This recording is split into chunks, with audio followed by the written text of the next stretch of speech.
Hey, so we were thinking about this. We just wrapped up round 1 of our coaching program, Mom Talk Mastermind. And our last week is all about setting goals, intentions, and also just how we can follow up with our students because, well, we love them.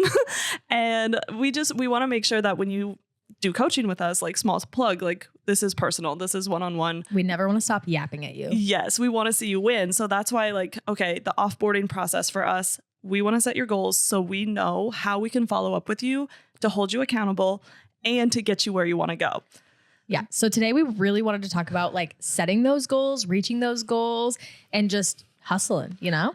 Yeah, because we wanted to have a conversation about like, yeah, we're not all about the hustle culture, but there are seasons of hustle. And I know we were talking to our students about it, and it's just something that I feel like you have to do every once in a while to get where you want to go. And there's ways to hustle without burnout. Yeah. Like hustle doesn't mean you're not resting. It like there is a way to hustle while also like being strategic about how you're using your energy while doing it.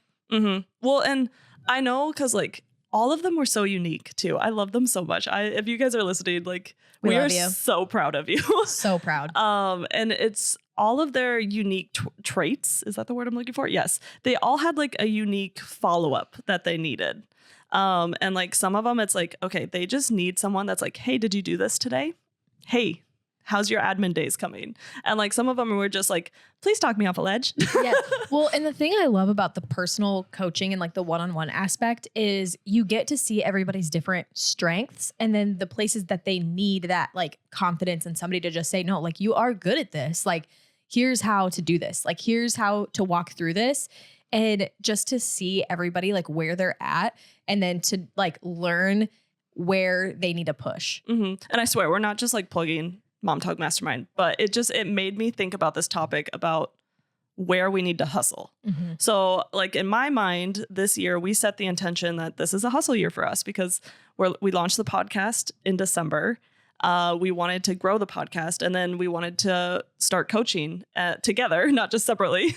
And then we launched that and then we have more ideas and it's just like, we have more things. We know our students are watching us hustle like crazy while also like children. Yeah. But we also wanted to tell our students this isn't normal all the time, 24/7. No, there are times where you kind of like can get your business in a place or where you are okay just being like, you know what, I'm going to coast for a minute. Mm-hmm. Like, and we've had that. We've had seasons of hustle, seasons of coasting, seasons of rest. And like, there is a place and time for all of those seasons. Between maternity leave, if you have a hard pregnancy, mm-hmm. between like, I just need a break, I just need to step away, between like, I just finished my wedding season and my body hurts. And I also want to talk about like when you have to pivot. Yes. There are times where you have to pivot and there are times where you have to try something new. Like I know regardless of like, you're listening to this and you're thinking like, oh, I tried one thing and this used to work and now it doesn't work. Like those are the times where you have to pivot or when you realize that what you were doing before isn't working the way that it used to, mm-hmm. and just kind of navigating through those seasons. Well, and I know we just had this conversation last week because I forced you to go and put everything in the spreadsheet. And then, yes. you were like, oh, well, this isn't working. And I'm like, wait. Calm down. Don't panic. Don't panic. It's giving you all the data. Let's try this. Let's try that. And then like we back and forth, we do that to each other all the time. Like my whole business is burning down. And then it's like, nope, just 1 second. Yeah, just stop. Well, sometimes when you're in it, like you need somebody that's outside of it mm-hmm. to see inside because you're just like this, but you need that perspective that's like, actually people are seeing it like this, or have you tried it like this? And it is really helpful to have that. So if you're hustling really hard to grow your weddings, you're trying to get wedding bookings, let's give them some ideas. Yeah. Let's give you an idea. How to hustle in a way that is like attainable mm-hmm. and realistic. But at the same time, I want to preface this. If you're not an extrovert, some of these might be uncomfortable, but if you want to grow, we got to do some of them. Inside comfort zone.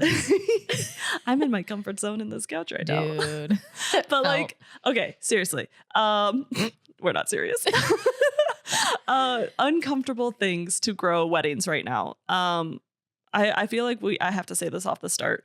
Running ads is a Band-Aid, but the Band-Aid will only work if you've already been sewed up. It can be a quick win, but it's not your business plan. Like you have to have other things that will help. Like you can't just run your business off ads. I'm sorry. Like, yeah, it is like helpful and it's great, but it's not the long term. If it gets some cash in the door quick and then you can go do something else, that's awesome. But I don't ever want students or anyone coming to us asking about like, hey, can you help me with this, or this? It's a great quick win, but we have to still work on the other things so that like you are still present and on people's minds organically. Well, and here's the thing, and this might be a whole other tangent, but it's great if you're getting inquiries and you're like, yes, I'm running ads, I'm getting inquiries, I'm getting leads. But then what? Like, do you know how to serve your client? Do you know how to follow up with your client? Do you know how to like take them through your workflow? Do you know what you're doing? Like, there are so many other aspects to getting leads and bookings and hustling. But then taking care of them. And then taking care of them. There's so much more to it than just getting leads. It's great if you can get leads, but can you convert them? Right. Okay. So that I had to start that one off. But otherwise, I feel like the biggest thing right now, and I feel like we're not the only ones talking about it, and I have said this since AI has really infiltrated the industry. Wow, I said that word perfectly. Connections, human connections. Yep. Even though I utilize AI and random things, I still value human to human connection. I still value the human to human business and having someone do something for me. Yeah, a computer probably can do certain things for me, but there's no mental connection there. And so humans are going to value the in-person networking, and they're going to trust you if you give them a reason to. If you are vulnerable and you go, hey, I'd love to photograph your venue. I'd love to connect with you. I'd love to like meet up and do like these pictures here or that. And don't make it fake. People can see right through that. But it's like, if you are like, hey, I'm trying to grow in this area, I'd love to photograph in this area. Do you like, I'd love to write a blog. Like you scratch my back, I scratch yours. Not in a using sort of way, but in a, hey, let's do this together sort of way. Right. Well, I did this last January or February where I put in the legwork and drove to these cities that had venues and planners and coordinators and everybody that I wanted to work with. And I went to Des Moines. It was like a 2.5 hour drive for me. And there was a week where I went back and forth like 3 times. Literally one of the times was to have a 10-minute meeting. Like I drove 2.5 hours. One way, sat down, met with this venue. They put me on their list. We chatted. It was great. It was like 10 or 15 minutes. And then I drove all the way home. Now what? No. But guess what? I got an inquiry from them. Like the in-person connection. Our brains are high-wired. High-wired. They're hardwired for community and connection. And it's going to help you stand out. People are going to remember that so much more than if you sent them a DM on social media. Like how often are you scrolling or getting a comment or something from somebody and it like sticks? I was going to say, how often are you forgetting about the DMs? Yes, literally. That's what I'm saying. And I should check those. Like, okay, Daniel and I were sitting at a restaurant the other day and there was a kid like on their phone with their grandparents and the grandparents were like, hey, could you put the phone down? Like he like pitched a fit about it. But then afterward, we were like, he was scrolling and we're like, is he going to remember any of that? Like, is he going to remember every single thing that he saw? And so anyway, that is to be said that like, we don't always remember content we laughed at or like messages that we got, but you do remember the in-person. Like those have an impact on you and first impressions are such a big deal that those in-person meetings and connections are huge. Yeah. And it's going to set you apart because not very many people are doing it. I know it's uncomfortable. It's uncomfortable to make friends and make connections, but like the more you keep doing it, the more you keep putting yourself out there, the more you keep posting in your local photographer groups. The more you keep posting in those groups and showing up to the coffee meetings, like we have never said you're going to instantly make friends. That one, I've never been able to instantly make friends, but people are going to like, oh, she did this cool photo shoot or they did this thing together or, oh, why don't we like brainstorm? Like, I really like how you approach light this way or like, it is the awkward conversation where I quote freaking Amanda Bynes, do you like cheese? But like, it's, you just got to do it. You got to break the ice. You got to do the networking. And the more people you know, and also I don't remember where I was reading this, where it might have actually, I've been listening to a podcast, but somebody was talking about how the most popular people like the most people. So you got to stop saying you hate people. Yeah. Like you have to go out there and like people and talk to them, and we're in the industry of people. Yes. And it's I genuinely love people. I love them. Like sometimes they can be a little silly goofy, but like, I am a people person. I can't be alone. I can't do it. I mean, I enjoy my alone time, and then well, it's been 37 minutes. Deeper rooted. Maybe I don't want to be alone with my thoughts or something. But well, that's why you got me. No, I'm just kidding. That's worse. No, I'm just kidding. I'm kidding. So true. Anyway, but like getting out there, meeting people, talking to people, the more people you talk to, the more connections you make, the more everyone's going to have like a little story about you. And I feel like I'm trying to say it in a way where it's like, I'm not trying to be fake. I'm not trying to be friends with everyone. I'm just trying to have a conversation. Well, you're just trying to meet people. Greet them, see where like, oh, like this is really cool. This person does this, because I got a wedding inquiry the other day. Yeah, I could have totally gave them my pricing. I could have totally served them. But in my mind, I was like, there's this other photographer. You are their dream client, dream client. And I can give them that inquiry, because that would just fireworks their mind. Amazing. And like for me, I'm like, yeah, I could still serve them. They're great people. They're nice. But I know someone else could have served them better. And because I knew that connection, I made that connection, I sent them their name. I was like, actually, I really feel like this person is your person. I love that you reached out to me. I'd still love to work with you someday. Maybe we could do a session, but for your wedding, this person is your person. Like, go reach out to them. And like, that's why I'm like so passionate about like meeting people and knowing them, because I'm not the photographer for everyone. I'm not everyone's person, but the more people I know, the more I can be like, they're in my directory, they're in my encyclopedia. Like, I'm going to pull this person out. Another way that is kind of attached to vendors and like meeting people is styled shoots or like open houses at a venue. Like physically going to a location and taking photos and then like posting them, or putting on a styled shoot, or attending a styled shoot and connecting with those vendors and those photographers.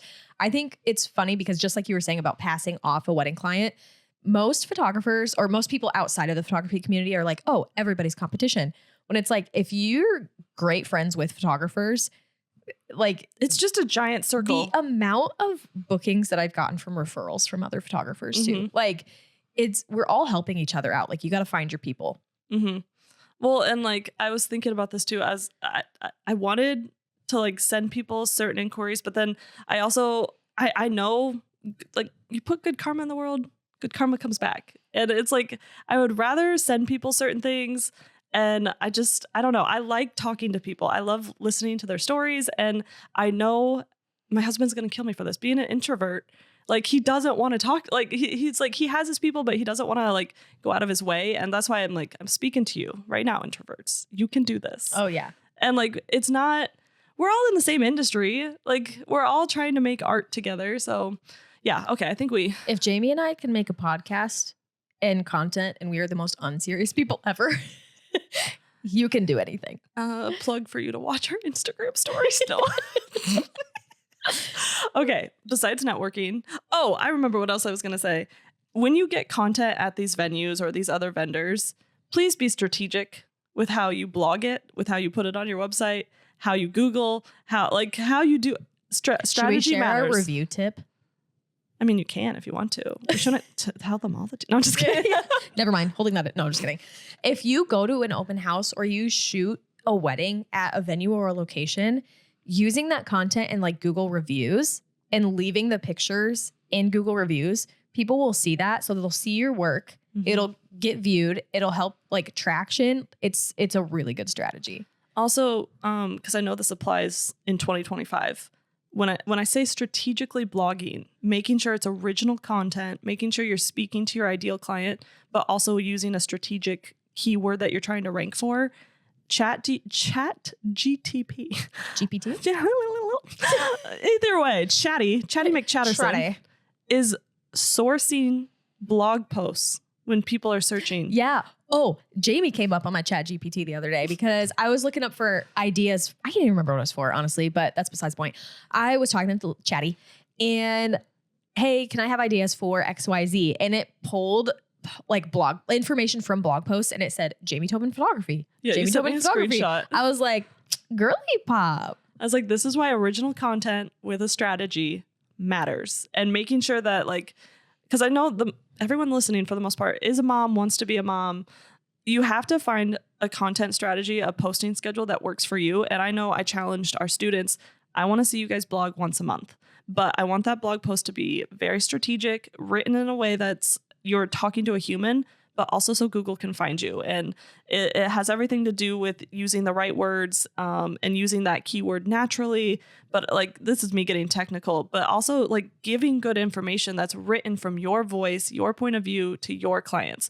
Well, and when you do that, it makes more content. You can make an Instagram post out of it. You can make a Pinterest pin out of it. You can turn it into a reel. Like, it can be repurposed so many times. Yeah. I cannot wait for the summer to see what happens with my Pinterest strategies. Some Pinterest strategies. I'm testing Pinterest strategies that work for busy moms. So like, you feel like you can keep up with posting on Instagram and Pinterest in your blog, but you also don't feel overwhelmed because we get it. We have kids. Well, that's the problem. I feel like a lot of times is at being busy moms. It's like, no, just we're very like business oriented, but also just like, tell me how to do it. Like, I don't need fluff. Like, please just tell me, do X, Y, Z, done.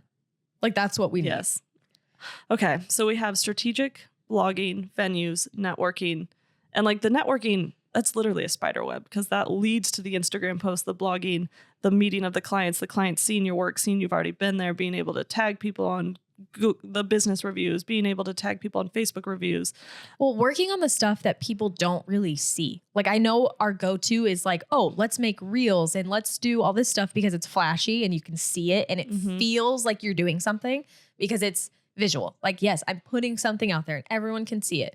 But most of the time, it's the stuff that the people don't see that actually pushes the needle forward. The blogging, the unsexy systems, okay? Well, and that's why we're talking about, circling way back to the beginning, hustling where you need to be able to do the flashy stuff. So yeah, right now we made our students hustle to get their workflows, their automation, their content strategies, their schedule.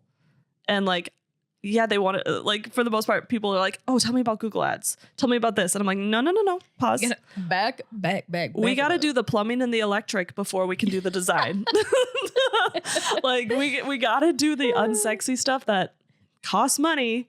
That once you have those things set up, then you can do the pretty stuff. Yes. Then you can do the flashy stuff. And that's why, like, not to plug Mom Talk Mastermind again, I guess, but like, that's why it's like, okay, pause. Before we do this, we got to make sure you're set up to nurture your leads. We got to make sure you're set up to onboard and offboard them, but also be able to keep up with them. So like, for like quick wins for getting quick sessions and everything, like, let's make sure we can email them and be like, hey, I'd love to catch up with you and your family. I'd love to do this. And I recently did a huge mini marathon because my goal was to buy a new lens. And you did it. And I did it. But like, the way I did it, I didn't even release this to the public until they asked for more session dates because it sold out to my clients. Because my clients were like, oh my gosh, this sounds so much fun. Like, let's get you that lens. And honestly, in my mind, I was like, oh my God, guys, thanks. Thank you so much. Like, literally, it was so cool to see them sell out so fast because I was like, I don't know. We'll see what happens. I'm trying something new. And then when it worked and then I started analyzing why it worked, I was like, okay, that's cool. Right. Well, I also want to give moms permission to pivot. Yes. So when something doesn't work or you need not necessarily like a quick win, but let's say just because, again, this just recently happened. We just closed the mastermind. So it's fresh in my brain. But if you're going on maternity leave and you're like, okay, I need to work on XYZ for weddings or whatever, but I would like to find other avenues to save up for maternity leave. That's okay. Like, it's okay if you aren't used to doing something or don't usually offer something, but then want to turn around and offer something else in that season. I think sometimes we get caught up in this, no, this is what I do. This is my brand. This is what people want. This is what makes sense. You don't have to keep yourself in a box. I feel like so often we're told, this is your business. This is your brand. This is how people want to perceive you, and pick one thing that you're known for. And it's like, that's great. That's great if you're known for that. I love that. But it's okay to do other things every now and then. You don't have to be so rigid. And if you're in a season where you need to do that, that's okay. Like Jamie and I have both done that. We've both pivoted. We've both done different things in different seasons. Like you don't have to follow such a strict rule. Well, and plus, like we were talking about it. We're like business owners that allow themselves to pivot and grow and change. They're still around. They survive. The ones that are like, I have to only do this, they end up burning out or quitting or doing something else. And it's literally, it's business. It's entrepreneurship. You have to be brave enough to be like, let's try it. Let's just do it. And like, honestly, like, I know I have been that person. People are like, oh, she just jumps. And I'm like, yeah, I do just jump. I think about how to fix it later. We try new things all the time. And that's another thing too with pivoting or any of this is if something doesn't work, that's okay. I think we can get in our heads about failure. Like you can wallow for a minute, get a tub of ice cream, sit in the bathtub, turn the shower on, like you're good. But then after that, try something else. That just adds to your list of like, okay, it didn't work this way. How can we execute it a different way then? How can we try something else? It's all just like trying different strategies. We all do it and it's okay. We've all had things that have flopped. We all have. Well, and I feel like sometimes we're like, oh, well, like I tried this and only one person, I tried this product or like I did put out a course once and no one bought it. And I was like, oh, well, no one thinks I know what I'm talking about. Right. And then I did something else and it sold out. And I'm like, oh, I just didn't market it the right way. It didn't hit the right way, but that's okay. Like sometimes it's something as simple as like the phrasing of something or the way that you marketed it. Like it's all just a giant experiment in a sense. That's like, all businesses. And then once you do find something that works, like rinse and repeat. Like that is what a lot of people do. Like if you watch anybody who like sells anything or markets anything, a lot of it is like they found what works for them and then they'll rinse and repeat it. But also if it works for them, it doesn't mean it's going to work for you. Exactly. Yeah. So like we have told our coaching students like, hey, try this. We've tried it. See if it works for you. Oh, it didn't work. Okay, let's try this then. Exactly. This didn't work for me, but this might work for you. Yep. And like, there's no one right way to do one thing and there's no wrong way to hustle or right way to hustle. It's just like, what is your personal goal for your family and your business? And then what are some like things we can try right now to get you to that? And that might look so different than what I'm doing, what you're doing, what Jim Bob Sarah's doing. Jim Bob Sarah. Playing into your strengths. Like we're not all great at everything. I'm so bad at TikTok. Like I think making content is so fun. Like I have grown to love it. I love it, but I'm just like, oh man, Alex does it way better than me. Gosh, I have grown to love it. And other people are like, no, I hate it. But then when it comes to like blogging, I'm like, Jamie is so good at all that, like the numbers, the SEO, like all of that. And so like blogging might get her clients, but maybe like a reel or something I made did well. You know what I mean? Like having those different strengths and playing into that and learning to grow and pivot and change when you need to. I also think like when you, again, back to the maternity leave example, or if you you're trying to save up for something or whatever, it is so totally okay to not only offer things that you didn't normally offer, but like to change entirely how you want to do it too. Like I think, or even to change your business after you have kids and you realize I want to do more family sessions. Yep. That's okay. You don't have to stay in something you don't love. Honestly, I would encourage you to quit it if you don't love it. 100%. Like, because if you're not going to put your whole heart into it and you want to do something else, change it. If change you don't your business. like wake up thinking about it, Jamie and I are psycho. No, literally, I woke up before Alex this morning, which is so weird because you guys know I'm not a morning person. And I was waiting for Alex to wake up and then she kind of like rolled over. I'm like, are you awake? Hi, do you want to make content? I literally grabbed my phone, look at it and went, oh, I booked a wedding. Let me countersign that quick. Like seconds after my eyes. 6:30 in the morning. I'm like, oh my God, this is so exciting. And then, yeah, like I got a wedding booking yesterday and I was like, Alex. It's always during travel. I feel like I always get inquiries, bookings, messages while traveling. Yeah. It made me so excited. And I'm just like, we're traveling right now, by the way. Yeah. And I was like, I couldn't wait to show Alex like, oh my gosh, I'm putting this welcome box together and I got these custom elements for my clients. So these things, like if you're watching the video, you can see how excited we're getting. But like, that's what I mean. But if you were to be like, oh yeah, I got a new newborn wrap. And I'm like, to like put on your head? Like, you know, but like that sort of like, I totally appreciate my newborn photographers. I love them, but it doesn't bring me the same joy that weddings and coaching does. But like if I were to ask my newborn photographer friends, they'd be like, weddings stress me the hell out. I know, like if I were to get a senior session inquiry, I'd be like, oh, okay, that's cool. Or if it's like a senior I know or something, it's like, oh, like, okay, like that would be fun. But I know for one of our coaching students, like she would be like crying in tears, joy. So excited. Yeah. So but again, find your networking. Things. Yes. Where it's like, I know that person would absolutely die to photograph this. Yes. And I'm just, that's what, yeah. Okay. So seasons of hustle, being not afraid to pivot into certain things, making sure that you actually love what you're doing. It huge. Really does play a huge role in your business. Can tell. Everybody can tell. Like if you just light up. Jamie and I were photographing a wedding yesterday, and the bride was like, "You guys are a dynamic duo. Like, she's like, do you do this often? Do you do this often?" I was like, "Well, actually." Well, we kind of live and breathe the same air. Oh my goodness. But like people can tell when you love what you do. My favorite review came from a wedding guest. Is it the airdrop photo? He took a photo of me, airdropped it, and he's like, "You just look like you love your job." And I'm like, it's the best compliment. Wanted to cry. I was like, I do. I do love it. Thank you for noticing. No, anyway, but like this is what we're talking about. And if you feel like I really want something, set a goal, write it down, write how you can hustle, where you can. And sometimes, I'll be totally honest, that means having to pay for extra childcare. That means having to stay up late. Having to make different sacrifices in that season too. My favorite goal hack is to goal map. You write out your goal and you work backward.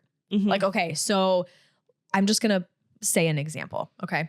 I am going to do a series of mini sessions because we were just talking about that in a few months. I'm not actually doing this. I'm just for example's sake. In a few months, I'm going to do some mini sessions. Okay. Now work backward. Okay. When do I need these booked by? And then how am I going to market this? When do I start marketing it that it's going to be fresh in people's brains? It's far enough out where they can plan, but not too far away where they're going to like forget about it or want to do something else. Take your goal and work backward. And then it will give you it'll just make you feel better to have a plan in place. Like, okay, this is my goal and this is how I'm going to reach it. Because I think for all ADHD, then we're going to be like, okay, here. Yeah. Well, sometimes I think we're like, okay, this is my goal. Now what? Like, I think if you actually physically, and I'm talking physically, like not even in your phone, nothing, like take a piece of paper because it sticks in your brain a lot better and write down your goal, work backwards with dates and times and ideas and write it all down and work backward. And then you can go from the bottom up and try to reach it. Well, and I feel like sometimes people are like, they'll see someone like, I just made $23,000 this month off passive income. They don't tell you that they spent the last 6 months staying up till midnight, redesigning the landing pages, getting emails set up and scheduled, getting copy set up and tested, getting like, there's so many little steps that takes you have to hustle to get to the coast season. Exactly. And maybe they've been working on tweaking that product for over a year. Like they were probably hustling, like Jamie said, after bedtime, during nap time, on top of all the other work that they were doing. Paid for extra childcare. Like there is so much legwork behind the scenes that nobody shows. And it's hard as a mom. It is so hard as a mom because we have to not only think about our business, our family life, and everything, because everybody knows we run the house, we run the schedules. And it's just, I just want to encourage you, if you have a goal, it's okay to be tired and to be in that hustle season. If you don't give up, it's going to pay off. Also, it's going to. Mom hack during this season with a chat GPT, little chatty boy. You can run your meal plan through chat GPT. I did that to help myself recently. I was like, I have so much work to do. And then like we're traveling and I need to go to the grocery store because we're out of food. You can type in like, this is my family. This is our plan. This is how many meals I need. Blah, blah, blah. And it will give you a meal plan. And then you can say, can I have a shopping list? And it will give you a shopping list. I'm just like sitting here thinking, meanwhile, I have this little app called DoorDash. Not me. I've never lived in a place where I can order food like that. Even in the town I live in now, I can do it. But here you go. You got chatty for your groceries. I also like My husband and I will not pay for that. I'm like, if like we won't go to Olive Garden. I've been to Olive Garden once in my life. If I can make pasta at home with sauce, I will not pay 10 times more for it. I can't think of the last time I was at Olive Garden. This is so many of the people I'm around love it. Okay, bro, before we get too distracted. Okay. Hustling in seasons is okay. Pivoting is okay. Do what you need to do to pay your bills and do what you need to do to get to your goal. It's okay that you have to do certain things, and sometimes you have to pick and choose what sacrifices to make. But just like me and you are in a hustle year right now, we want to encourage you. If you have a big goal, like we had a big goal, we didn't do this just from a couch. We did this from late nights, long childcare hours. And if you can't, your children is not going to. Your children is. Take advice from me. I'm really smart. Yeah. Your child or children will not lose brain cells from an afternoon of TV if you have to get work done. Miss Rachel and Daniel Tiger. I'm like, if you can't afford extra childcare, like it is okay. It is okay sometimes to like do that, or let them do a craft that's going to consume their time. Also, I know it sucks to stay up until midnight, but sometimes we have to do it. I'm just trying to think of the moms who are like, yes, I need extra childcare, but like, I don't know anybody. I don't have any, I don't have the budget. Like there are things. And I'm thinking of who's staying up late right now. And it's like, I'm really tired, but also I want to paint this picture. And if you have to, set your phone up and record you working late so that in a month from now, you can look back at that and like, I worked my ass off. Like that paid off. It won't always be like that. No. It won't always be like that. They do grow up so fast and the seasons do change that like, I promise, like looking back at myself through those times and being like, I'm so freaking tired. And now like my kids are a little older and like my youngest is 2, but it's like, okay, we did it. I'm here. Yeah. You know? Okay. Well, I think this was a good pep talk for you, encouraging you to hustle when you need to. And sometimes you have to hustle. You're not going to get there if you don't put in the work. So this is me being tough love. Put in the work because I believe in you. And you can do it. Yeah. Vibes. Cheesy. All right. We will see you next week. Thanks for tuning in. Bye.